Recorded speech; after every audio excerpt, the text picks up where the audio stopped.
Tonight from the bench in U.S. District Court in Minneapolis. A federal judge calling a gang leader one of the instigators in what has become a health and safety crisis. Prosecutors believe Montez Brown is the first gang member to distribute illegal in the city.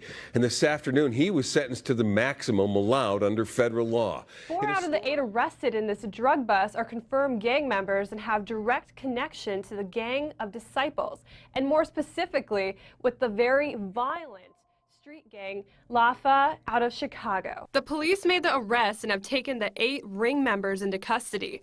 Unfortunately, police say our area is an ideal harbor for drug traffickers because of the ideal economic appeal. Law enforcement leaders say Minneapolis is safer tonight with indictments against 7 gang members. Minneapolis police say the members of the 10s and 20s street gangs are responsible for 50 shootings in just the last year. One of them was this incident that put Hennepin County Medical Center on lockdown last year. Now 10 men of the 10s and 20s gangs are in custody for firearms violations like gun possession and possession of a machine gun to drug trafficking. This hour with a developing situation out of Minneapolis from overnight. A shooting there leaves 1 person dead and 3 others hurt. It happened right in the heart of downtown. Inside a Dinkytown business turned into a fatal shooting early this morning. Minneapolis police say 2 people are dead and an employee was injured. Begin with breaking news. Minneapolis police are on the scene of a shooting which killed 2 people. Officers were called to Broadway and Bryant Avenue within the last 2 hours. When they arrived, Minnesota is a state known for legends and landmarks. Prince's Purple Electric Sound, Bob Dylan's poetry, Kirby Puckett's heroics, Judy Garland's beginnings, the mighty Mississippi River, the Mayo Clinic, and the historic flour mills that powered America. From lakes that stretch beyond the horizon to the quiet streets of small towns, Minnesota has long been viewed as a place of creativity, industry, and Midwestern calm. But beneath that calm, another story has been unfolding. In the last 2 decades, Minnesota has become the battleground for some of the most violent and sophisticated gang, drug, gun, and trafficking cases in the Midwest.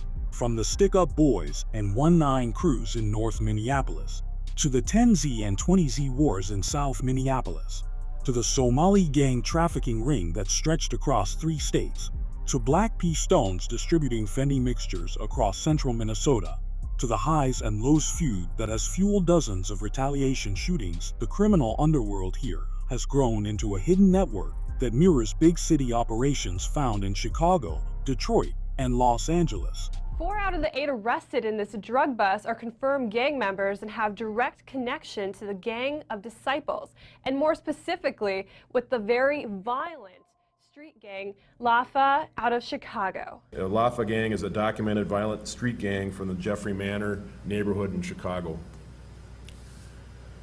The LAFA gang members conduct many of the same criminal activity as typical Chicago area street gangs, to include trafficking in firearms and narcotics. But what separates this LAFA gang is their propensity for violence. The police made the arrest and have taken the 8 ring members into custody. Unfortunately, police say our area is an ideal harbor for drug traffickers because of the ideal economic appeal. For a drug seller to come up here and sell it for 3 to 4 times the amount what they can get in Chicago or in Minneapolis. Duluth authorities announced a major breakthrough in their fight against organized drug trafficking after dismantling a drug pipeline that had quietly moved narcotics from Chicago into northern Minnesota.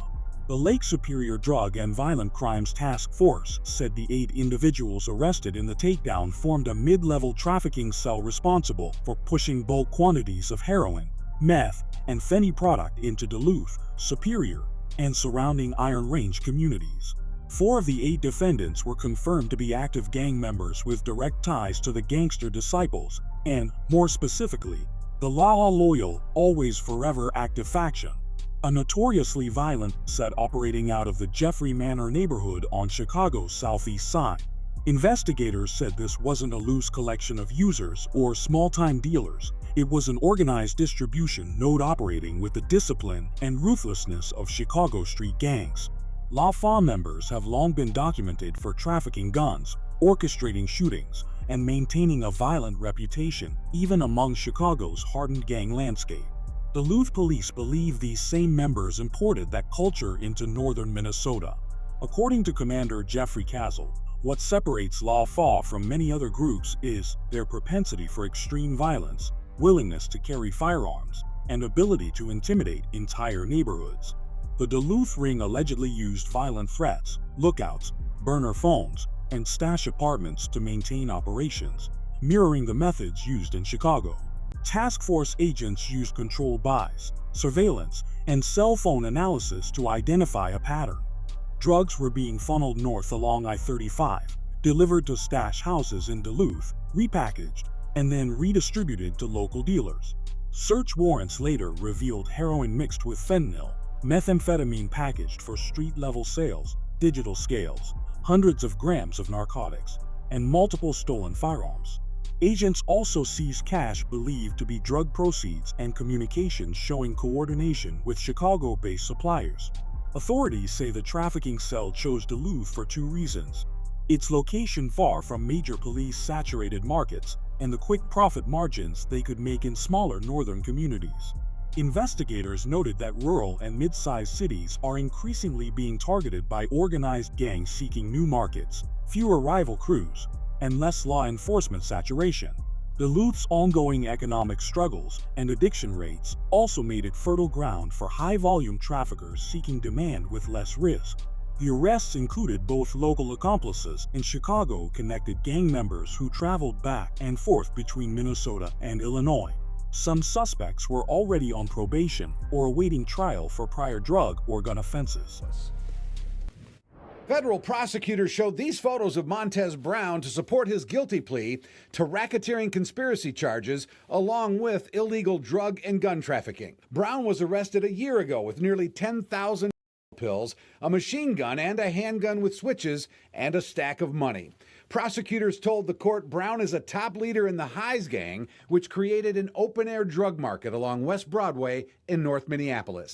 Prosecutors say Brown is believed to be the first gang member to bring to Minneapolis for illegal distribution. Brown's gang, called the Highs, cover an area north of West Broadway, and the Lows, the south side of the avenue. Prosecutors say Brown encouraged younger gang members to carry out shootings against the rival Lows.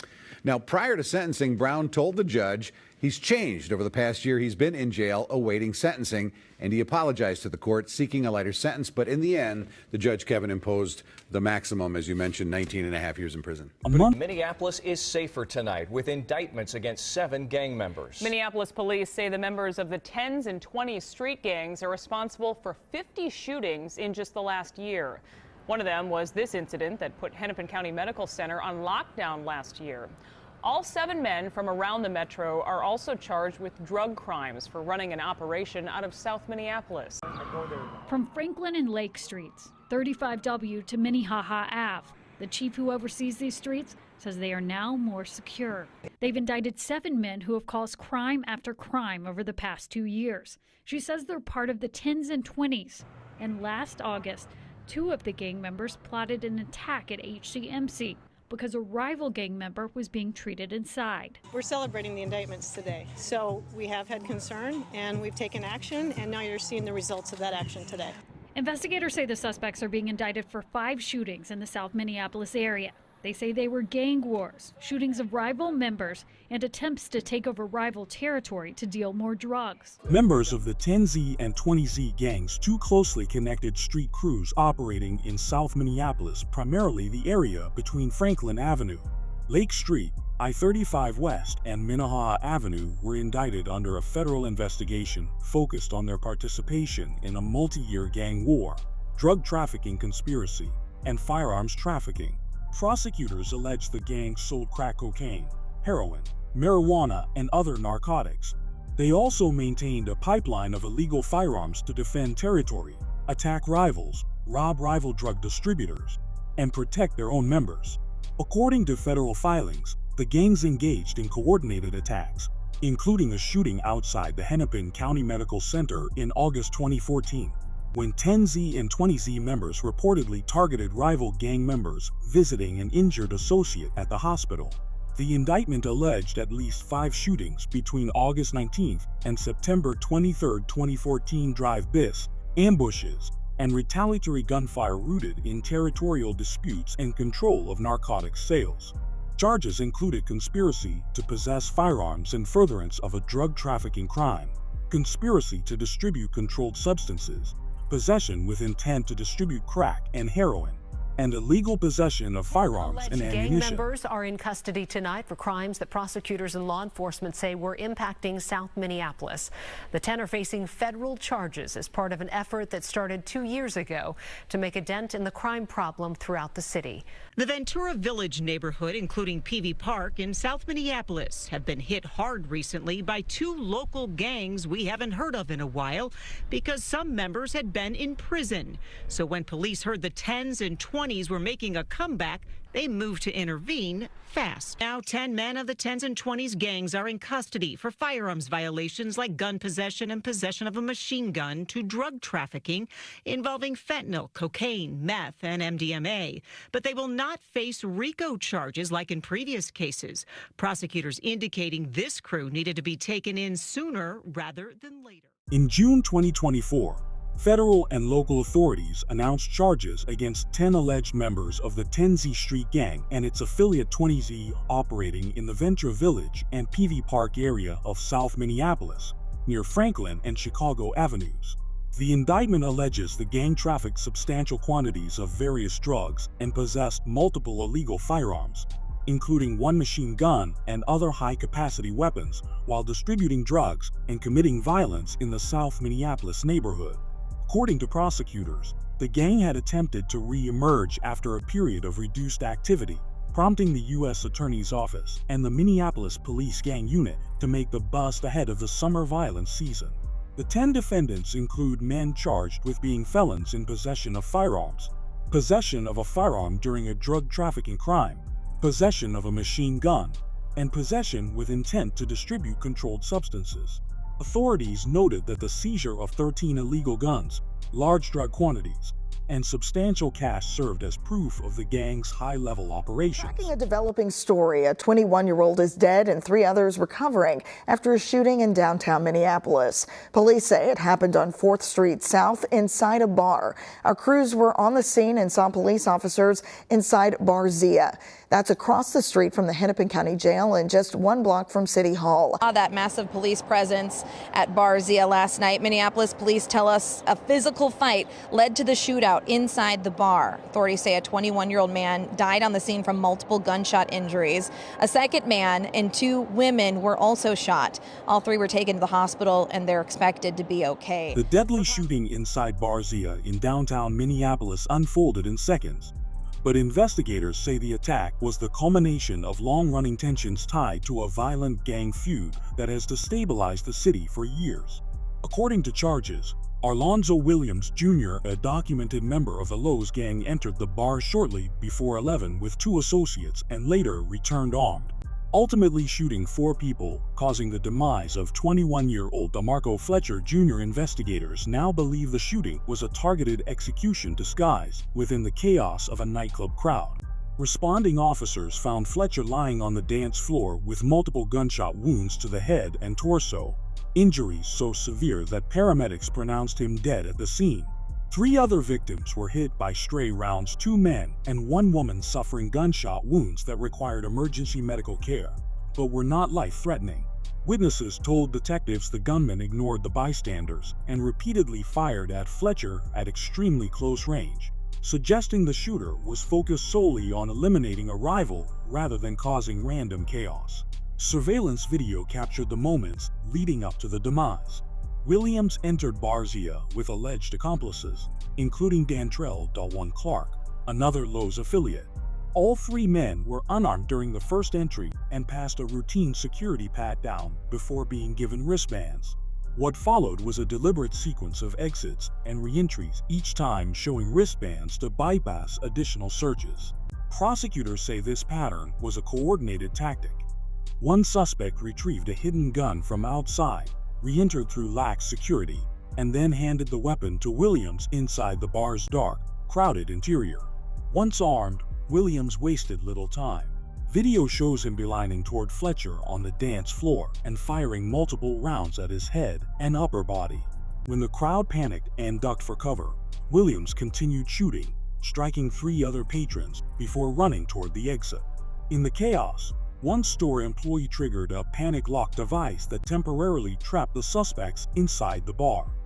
Williams allegedly shot out the glass surrounding the door and crawled through the metal frame before fleeing with his accomplices. According to gang intelligence units, Williams, Clark, and the third suspect are all tied to the Lowe's gang, a South and North Minneapolis-based group locked in a violent, years-long feud with the Highs, who claim territory just north of West Broadway Avenue. Fletcher was known to associate with Highs members, and detectives believe his demise was a direct act of retaliation related to ongoing disputes, possibly linked to prior shootings in the weeks leading up to the attack. In recent months, the Highs and Lowe's conflict has resulted in drive-bys, ambush shootings, barbershop deletions, and gunfire at parties, leaving multiple young men dead on both sides. Law enforcement agencies across Hennepin County say they have put a major dent in Twin Cities gang activity. This morning, Sheriff Rich Stanek announced the arrest of 11 known gang members from 2 different gangs. Stanek says the Stick Up Boys and the 1-9 gang worked together to get guns illegally. More than 50 officers from 7 different law enforcement agencies helped make the arrests across the cities. U.S. Attorney Andy Luger says the focus was on the worst of the worst. Some of those in custody are also accused of making straw purchases for the gangs. The indictment identifies Deontay Jones and Lakeisha Coleman as purchasing at least 10 guns in their own names and giving some of them to members of the 1-9 and Stick Up Boys. In Minneapolis, law enforcement described the indictment of 11 alleged gang members and associates as one of the most significant gang crackdowns in recent years. The case focused on a violent criminal network tied to shootings, gun trafficking, and a long-running feud centered in North Minneapolis. The defendants were linked to 2 well-known street crews, the Stick Up Boys and the 1-9 gang associated with Vice Lord ties. For years, investigators believed these crews operated almost like a single unit when it came to firearms, coordinating how guns were bought, how they were moved, and how they were used in shootings, robberies, and retaliations on the north side. The indictment came after a long period in which crime scene analysts kept recovering the same guns from different shootings, revealing that weapons were being passed from hand to hand across multiple incidents. To build the case, local and federal agencies spent months tracking the gun pipeline instead of just reacting to individual shootings. They discovered that, because many core members were convicted felons who could not legally buy guns, the gangs relied on so-called clean associates, girlfriends, friends, and acquaintances with no felony record who acted as straw purchasers. These people would walk into licensed gun shops, buy pistols and other firearms in their own names, and then quietly hand them over to Stick Up Boys and 1-9 members.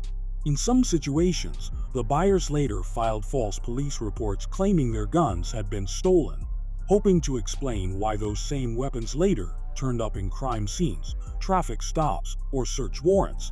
Surveillance, text messages, store records, and ballistics gradually tied these purchases back to the gangs and showed how the guns helped fuel an ongoing conflict with rivals such as the Taliban gang and YNT Young and Thuggin, a feud blamed for multiple homicides and drive-by shootings over several years. Once agents believed they had enough evidence, they organized a coordinated early morning takedown. More than 50 officers from Minneapolis Police, the Hennepin County Sheriff's Office, federal agencies, and other partners hit homes and known gang hangouts across the Twin Cities at the same time, arresting the 11 defendants and seizing guns, ammunition, extended magazines, suspected narcotics, and other evidence. Officials made it clear that this was not a random sweep of low-level members, but a deliberate strike at the people coordinating gun access for the crews. Several of the main straw purchasers received federal prison sentences ranging from roughly 2 to 7 years, with judges noting that the guns they bought were later connected to violent crimes. Those who repeatedly purchased firearms or filed multiple false theft reports received harsher sentences, while a few first-time offenders with smaller roles received lighter penalties, including shorter prison terms or supervised release. In the Dinkytown area, just off the U's campus, this campus, you shouldn't have to worry about this stuff. The neighborhood woke up to the news that a double homicide happened overnight. Minneapolis police say around 2:15 a.m., they arrived at this smoke shop near 4th Street and 14th Avenue. Officers found 2 men in their 20s who had fatal gunshot wounds, plus an injured employee. Preliminary information indicates that there was an altercation between two groups of customers inside the store that escalated to gunfire. Parents say they'll be asking more questions in the coming days, including about the smoke shop itself. The owner telling me his employees are all okay now and nothing like this has ever happened there before. Authorities in Minneapolis say they have finally cracked one of the most shocking shootings of 2023, a brutal, execution-style double deletion inside a Dinkytown smoke shop just steps from the University of Minnesota campus. The case, long believed to be tied to a simmering gang rivalry between North and South Minneapolis street crews, took a major turn when investigators arrested 25-year-old Malik Shabril Conley, a documented member of the South Minneapolis gang Krotzy Boys. Conley is now charged with 2 counts of second-degree deletion and 2 counts of attempted second-degree deletion, and he is being held on a staggering $2 million bail. According to the criminal complaint, the violence unfolded in the early morning hours of December 3, 2023. A group of young men later identified by investigators as associates of the North Minneapolis Laos gang became involved in a verbal and physical confrontation inside the smoke shop at 400 and 314th Avenue Southeast. As employees tried unsuccessfully to break up the altercation, Conley entered the store and immediately escalated the situation to deadly force. Witnesses and surveillance footage revealed that Conley walked in, raised a handgun, and fired directly at the heads and necks of the 2 Laos-affiliated individuals. One victim was shot 10 times, the other 4 times, both sustaining catastrophic injuries. A shop employee was struck in the buttocks, and a 4th person was shot at twice, but narrowly escaped injury. Investigators described the attack as a targeted gang retaliation rather than random violence. The highs-lows rivalry in North Minneapolis has been linked to numerous shootings, and tensions with South Minneapolis crews like the Krotzy Boys have grown in recent years. Prosecutors believe that Conley recognized the Laos individuals inside the shop and carried out a swift execution meant to send a message. The extent of the gunfire, at least 24 rounds fired inside a small retail space, demonstrated the shooter's determination to delete both rivals before fleeing. But Conley's escape did not go as planned. As soon as shots rang out, a store employee hit the panic button, locking the assailants inside. Realizing he was trapped, Conley fired repeatedly at the door's glass, eventually blasting out enough material to crawl through the metal frame. He fled with 4 other men, and 2 additional associates known only by initials in court filings. According to the complaint, all 5 are affiliated with the Krotzy Boys. Investigators quickly recovered a stolen Kia believed to be the getaway car. The vehicle was found parked outside Godzy's apartment on Elliott Avenue South only minutes after the shooting. Surveillance video showed all 5 suspects exiting the Kia and entering the apartment building within 15 minutes of the attack. A search warrant executed later at Godzy's residence uncovered clothing matching what Conley wore during the shooting, strengthening prosecutors' case. Inside the smoke shop, forensic teams recovered 9 shell casings and documented dozens of bullet impacts throughout the store. They also found fingerprint impressions left behind during the chaotic escape. Lab analysis confirmed a match to Conley. Combining this forensic evidence with surveillance footage, witness statements, and the clothing seized at Godzy's apartment, detectives built a strong chain of evidence that led to Conley's arrest on March 25, 2024. The Dinkytown shooting shook the university community and reignited debate around gang activity spilling into student areas.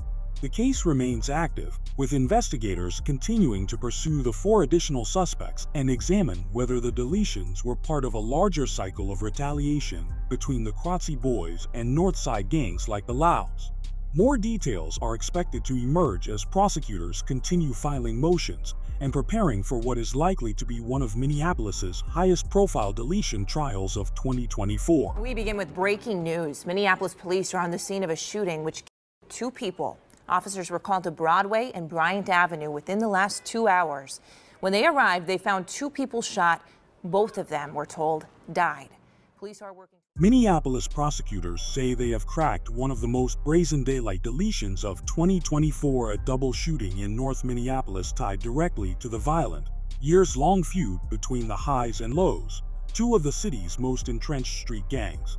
The shooting took place on May 14th near West Broadway and North Bryant Avenues, a busy commercial corridor that has long been a flashpoint in the highs-lows rivalry. According to newly unsealed charges, Daewon Anthony M.C. Caleb Robinson, a known associate of the Lows, is accused of gunning down 51-year-old Makonda Dion Robinson and 21-year-old Kayvon Jemal Williams, both of whom were connected to the highs. Prosecutors have charged M.C. Caleb Robinson with 2 counts of second-degree deletion, as well as illegal possession of a fully automatic handgun, a charge made more severe given his prior felony history and gang ties. According to the criminal complaint, the attack was carried out with precision and coordination. Witnesses reported that a Ford Fusion pulled up before 2 masked men in hoodies exited the car. One wore a blue hoodie believed to be M.C. Caleb Robinson and immediately opened fire on the victims. The shooter unleashed a rapid burst of gunfire consistent with a fully automatic weapon, a detail supported by ShotSpotter, which detected 12 rounds fired in less than a second, indicating the use of a converted or factory-modified automatic handgun. Crime scene investigators recovered 9 .357 shell casings, all fired from the same weapon. After the shooting, both suspects sprinted back to the Ford Fusion, where a woman behind the wheel sped them from the scene. Larita Simone Rayford of St. Paul now faces charges of aiding an offender to avoid arrest.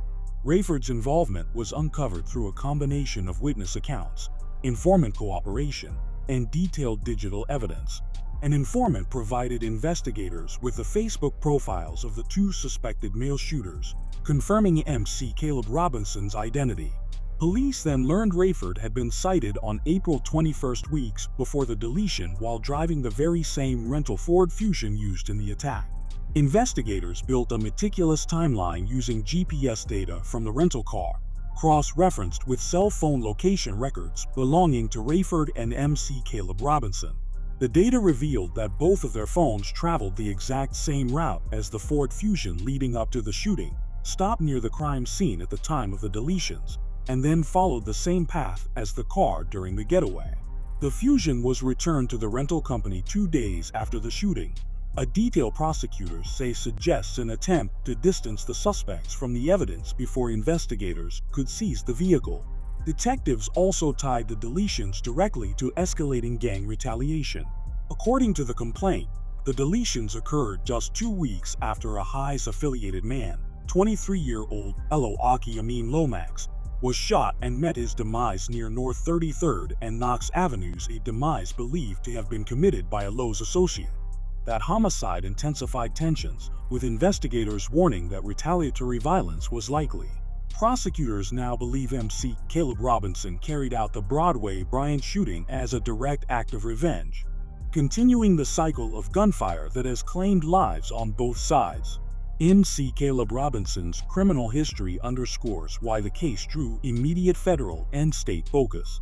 At the time of his arrest, he had outstanding charges for an April 25th assault involving a pistol whipping, and he had previously been tied to a July 31, 2021 shootout between rival gangs, an incident that produced dozens of shell casings and narrowly missed bystanders. Prosecutors argued that his escalating pattern of violence, combined with the use of a fully automatic weapon, made him one of the most dangerous active shooters in the Minneapolis gang landscape. In a dramatic twist, prosecutors later moved to dismiss the deletion case against Daewon Anthony M.C. Caleb Robinson after continued investigation raised doubts about whether he was actually the triggerman.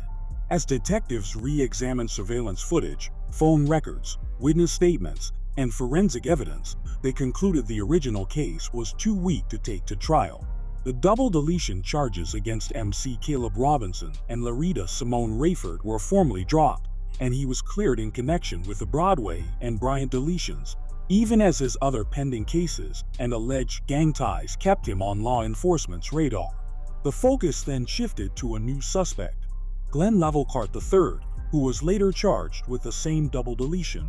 According to updated charging documents, prosecutors now allege that Cart was the shooter who stepped out of the vehicle and opened fire on Makonda Robinson and Kayvon Williams in what investigators still describe as gang-motivated retaliation in the highs-lows feud.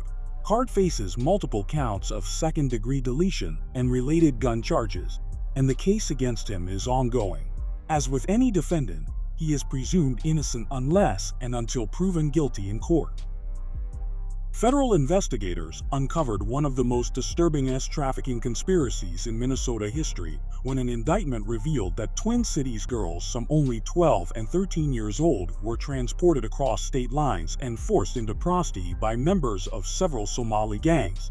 The indictment, unsealed in federal court, accused 29 defendants, 3 women and 26 men of orchestrating a long-running scheme in which minors were groomed, manipulated, and sold for the gang's financial benefit. Prosecutors described a wide-ranging criminal network made up of 3 Minneapolis-based groups: the Somali Mafia, the Somali Outlaws, and an all-female clique called the Lady Outlaws. These gangs, often connected through family ties and neighborhood alliances, recruited young girls by using older female members to gain trust. Many victims lived in unstable homes or had recently run away. Traffickers preyed on that vulnerability. Once pulled into the group, the girls were given small gifts, drugs, alcohol, or promises of belonging before being coerced into prostitution. Some defendants used street names like Shorty, Forehead, Barney, and Hollywood, reflecting their established roles within the criminal hierarchy.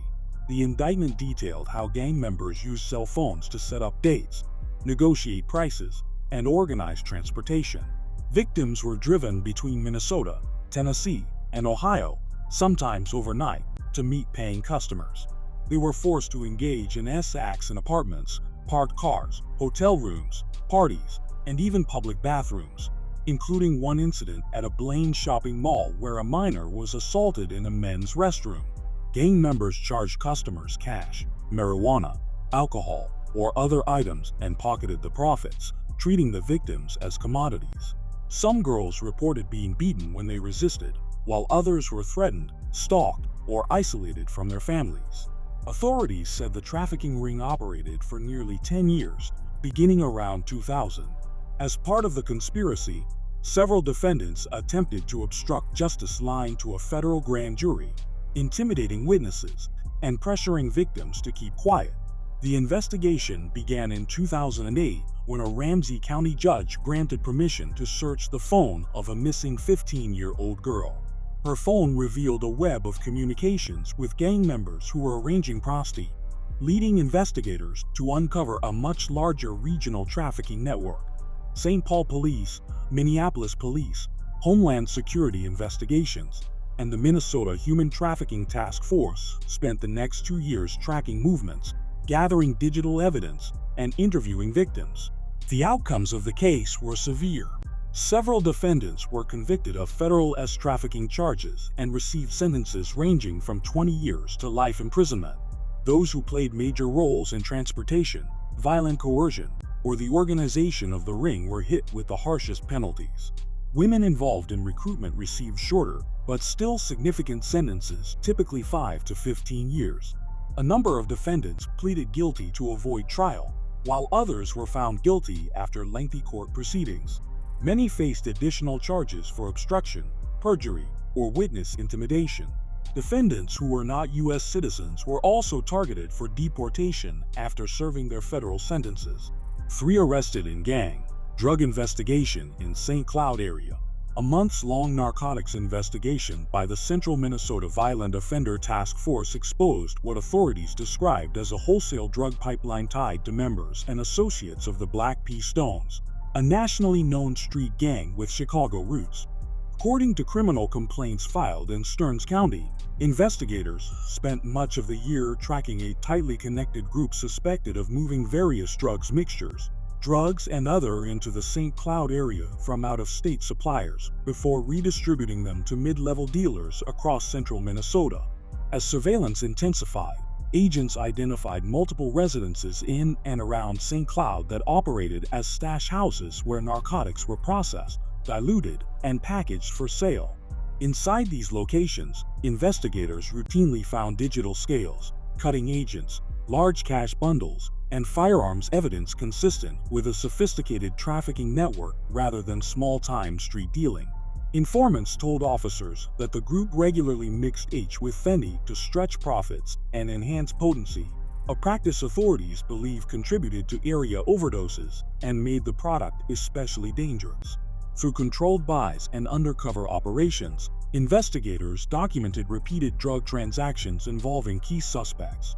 By the takedown's end, authorities had identified more than a dozen individuals suspected of assisting the network, many of whom were regularly found with significant quantities of drugs, cash, and weapons.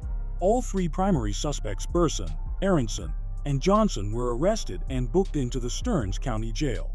Prosecutors prepared charges including first-degree drug sale, first-degree drug possession, fentanyl mixture distribution, and firearm enhancements, which carry some of the harshest penalties in Minnesota. A months-long narcotics investigation by the Central Minnesota Violent Offender Task Force exposed what authorities described as a wholesale drug pipeline tied to members and associates of the Black P. Stones, a nationally known street gang with Chicago roots. According to criminal complaints filed in Stearns County, investigators spent much of the year tracking a tightly connected group suspected of moving various drugs mixtures, drugs and other into the St. Cloud area from out-of-state suppliers before redistributing them to mid-level dealers across central Minnesota. As surveillance intensified, agents identified multiple residences in and around St. Cloud that operated as stash houses where narcotics were processed, diluted, and packaged for sale. Inside these locations, investigators routinely found digital scales, cutting agents, large cash bundles, and firearms, evidence consistent with a sophisticated trafficking network rather than small-time street dealing. Informants told officers that the group regularly mixed H with Fendi to stretch profits and enhance potency, a practice authorities believe contributed to area overdoses and made the product especially dangerous. Through controlled buys and undercover operations, investigators documented repeated drug transactions involving key suspects. By the takedown's end, authorities had identified more than a dozen individuals suspected of assisting the network, many of whom were regularly found with significant quantities of drugs, cash, and weapons. All three primary suspects, Burson, Aronson, and Johnson, were arrested and booked into the Stearns County Jail.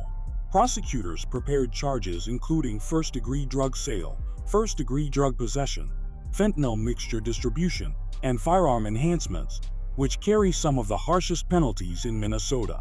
Minnesota's story has always been a mix of beauty and conflict, a place where creative icons rose to global stages, yet street violence simmered in the shadows.